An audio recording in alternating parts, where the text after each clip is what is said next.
உறுதுணையாக இருந்து உற்றுதுணையாக இருந்து வாழ்க்கை வழிகாட்டியாக என்னை வழிநடத்தியது திருக்குறள் தான். எனக்கு பிடித்த ஒரு திருக்குறள் என் வாழ்விற்கு வழங்கெடுத்தது. அதை கேளுங்கள். அறிவு அற்றங்காக்கும் கருவி செருவாருக்கும் உள்ளளிக்கல் ஆகார.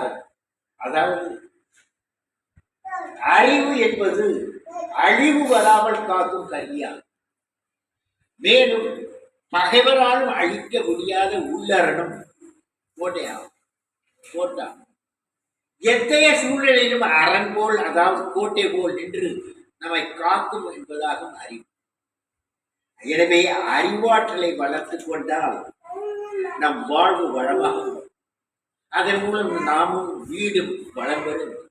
நம் வாழும் நாடும் வளம், வாழும் நாடும் வளம். புரியுதா?